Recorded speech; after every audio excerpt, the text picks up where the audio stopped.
आज का हमारा वीडियो बायोलॉजी का एक टॉपिक है सजीव व निर्जीव। उससे जुड़े हुए कुछ महत्वपूर्ण बिंदु हैं, उनके बारे में हम अध्ययन करेंगे। तो वीडियो में बने रहें लास्ट तक। आपको वीडियो पसंद आए तो वीडियो को लाइक जरूर करके जाना है, ठीक है। तो वीडियो स्टार्ट करते हैं। सबसे पहले हम बात करते हैं कि बायोलॉजी आखिर क्या होती है, ठीक है, जिसे हिंदी में हम कहते हैं जीव विज्ञान, ठीक है। सबसे पहले इसमें परिभाषा पढ़ते हैं हम। विज्ञान की वह शाखा जिसमें सजीवों का अध्ययन किया जाता है उसे जीव विज्ञान या बायोलॉजी कहते हैं। यानी विज्ञान यानी साइंस की वह शाखा, एक ऐसी शाखा जिसमें हम किसका अध्ययन करते हैं, सजीवों का अध्ययन करते हैं। जो जीवित जीव है उनका अध्ययन करते हैं, उसे क्या कहते हैं, जीव विज्ञान या बायोलॉजी कहते हैं, ठीक है। इसमें हम बात कर रहे हैं सजीव व निर्जीव का टॉपिक है, जिसे हम लिविंग एंड नॉन लिविंग भी कहते हैं, ठीक है, ये इंग्लिश में कहते हैं। आगे बात करते हैं कि बायोलॉजी है वो ग्रीक भाषा का शब्द है। बायोलॉजी है वो किस भाषा का शब्द है, ग्रीक भाषा का शब्द है, जो कि सर्वप्रथम लेमार्क व ट्रेविरेंस नामक वैज्ञानिक ने दिया। यानी ये जो बायोलॉजी शब्द है वो लेमार्क व ट्रेविरेनस नामक वैज्ञानिक ने दिया। अब ये क्वेश्चन बहुत बार आ चुका है कि बायोलॉजी जो शब्द है वो किन वैज्ञानिकों ने दिया, ठीक है। तो आपको याद रखना है लेमार्क व ट्रेविरेनस, ठीक है। इसमें आपको कंफ्यूज नहीं होना है कि बायोलॉजी का जो जनक है वो अलग है और बायोलॉजी का जो शब्द है वो अलग वैज्ञानिक ने दिया है, वो है लेमार्क व ट्रेविरेनस, ठीक है। ये इंपॉर्टेंट क्वेश्चन है, इंपॉर्टेंट है, आपको इसको याद कर लेना है। उसके बाद देखते हैं बायोलॉजी के जनक। बायोलॉजी के जनक या बायोलॉजी के पितामह, ठीक है। बायोलॉजी का जनक कौन है, अरस्तु। कौन है, अरस्तु, ठीक है। से इंग्लिश में किस तरह लिखते हो आप, अरिस्टोटल, ठीक है। तो आगे बात करते हैं बायोलॉजी की दो भाग, दो शाखाएं हैं बायोलॉजी की, या दो भाग या दो शाखाएं। एक कौन सी है, जूलॉजी, और एक क्या है, बोटनी। तो इनके भी जनक है, उनके बारे में हम देख लेते हैं। जिस तरह से बायोलॉजी का जनक अरस्तु है, उसी प्रकार जूलॉजी का जनक भी कौन है, अरस्तु ही है, ठीक है। आपको बस कंफ्यूज नहीं होना, बायोलॉजी और जूलॉजी दोनों के जनक कौन है, अरस्तु है। उसके बाद बात करते हैं बायोलॉजी की दूसरी शाखा बोटनी के बारे में, ठीक है। बोटनी के जनक कौन है, थियोफ्रेस्टस। बायोलॉजी के जनक है, सॉरी, बायोलॉजी के जनक कौन है, अरस्तु, और बोटनी के जनक कौन है, थियोफ्रेस्टस, ठीक है। अब आपको ये बता दूं बायोलॉजी को कहते हैं जीव विज्ञान, ठीक है। जूलॉजी को क्या कहते हैं, जंतु विज्ञान, और बोटनी को कहते हैं वनस्पति विज्ञान, ठीक है। आपको इन तीनों को याद रखना है कि बायोलॉजी के जनक कौन है, जूलॉजी के जनक कौन है, और बोटनी के जनक कौन है, ठीक है। और आपको इनमें कंफ्यूज नहीं होना है, बायोलॉजी और जूलॉजी, ठीक है। इन दोनों के कौन है, अरस्तु। बोटनी के कौन है, थियोफ्रेस्टस, ठीक है।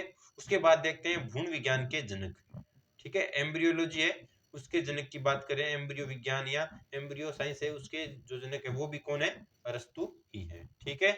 तो याद क्या रखना है, बायोलॉजी, जूलॉजी और भ्रूण विज्ञान के जनक कौन है, अरस्तु। इसके अलावा सिर्फ और सिर्फ वनस्पति विज्ञान या बोटनी जो है उसके जनक थियोफ्रेस्टस है, ठीक है। आगे चलते हैं। अरस्तु ने सर्वप्रथम, यानी अब वर्गीकरण की बात आ गई है कि जंतुओं और जो पादपों है, पादप है, या बोटनी या जो जूलॉजी है उसके उसका वर्गीकरण है वो किस प्रकार से किया गया। तो अरस्तु ने सर्वप्रथम रक्त या ब्लड के रंग के आधार पर, यानी रंगों के आधार पर, कि जो रक्त है, उस खून का जो रंग है वो किस प्रकार का है, उसके आधार पर जंतुओं को दो समूह में बांटा था। यानी अरस्तु ने क्या किया कि खून या रक्त के आधार पर, उसके रंग के आधार पर यह डिसाइड किया कि जंतु को कितने समूह में बांटा जाए। तो और कितने समूह में बांटा, अरस्तु ने दो समूह में बांटा। इसमें पहला कौन सा है, इनेमा, या इंग्लिश में इसे क्या कहते हैं, इनेमा, ठीक है। ये दोनों एक ही नाम है, ठीक है। इसमें देख लो, जिनका रक्त जिनका रक्त लाल रंग का होता है वह क्या कहलाए, इनेमा कहलाए, ठीक है। उनको नाम क्या दिया गया, कशेरुकी जंतु, ठीक है।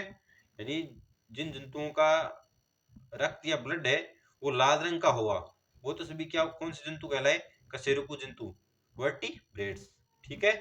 इसके अलावा दूसरा इसमें जो समूह है वो है अनेइमा, ठीक है। जिन जंतुओं का रक्त है वो किस प्रकार का हुआ, रंगीन, यानी जिनमें कोई भी रंग नहीं मिला रक्त में, उन्हें क्या कहा गया, अकशेरुकी जंतु या नॉन वर्टिब्रेट्स, ठीक है।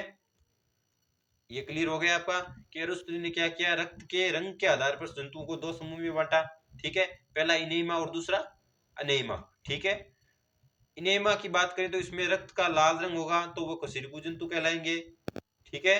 और दूसरा है अनेमा, जिनका या जिन जंतुओं का रंग रंगहीन होगा, रक्त है वो रंगहीन होगा, वो क्या कहलाएंगे, अकशेरुकी जंतु कहलाएंगे, ठीक है। आगे बात करते हैं थियोफ्रेस्टस, यानी जो जो बोटनी या जो वनस्पति विज्ञान है उसके जनक हैं वो कौन थे, थियोफ्रेस्टस, ठीक है। थियोफ्रेस्टस ने सर्वप्रथम पादपों को लंबाई के आधार पर वर्गीकरण किया। ये थियोफ्रेस्टस वनस्पति विज्ञान के जनक है तो वो क्या करेंगे, पादपों को वर्गीकृत करेंगे, ठीक है। तो इसमें पादपों को वर्गीकृत किस प्रकार किया गया है कि थियोफ्रेस्टस ने सर्वप्रथम पादपों को लंबाई के आधार पर वर्गीकरण किया, यानी लंबाई जिस प्रकार से पादपों की लंबाई है उसके आधार पर क्या किया गया, पादपों का वर्गीकरण किया गया। पहला इसमें वृक्ष, दूसरा क्षूप और तीसरा शाक। वृक्ष को ट्री, क्षूप को सर्प और शाक को हर्ब्स, ठीक है। जो सबसे बड़े पादप है वो कौन से है, वृक्ष है, ठीक है। उसके बाद कौन से आते हैं, क्षूप आते हैं, उसके बाद कौन से आते हैं, शाकीय पादप, ठीक है। तो लंबाई के आधार पर जो सबसे छोटे थे उनके क्या कहा गया, शाकीय पादप कहा गया। तो जो उनसे थोड़े से बड़े थे उनको क्या कहा गया, क्षूप पादप कहा गया, और जो सबसे बड़े थे उनको क्या कहा गया, वृक्ष नाम दिया गया, ठीक है। इस प्रकार से थियोफ्रेस्टस ने पादपों को लंबाई के आधार पर उनका वर्गीकरण किया, ठीक है। तो अगर आपको वीडियो पसंद आया हो तो वीडियो को लाइक करें, चैनल को सब्सक्राइब करें। धन्यवाद।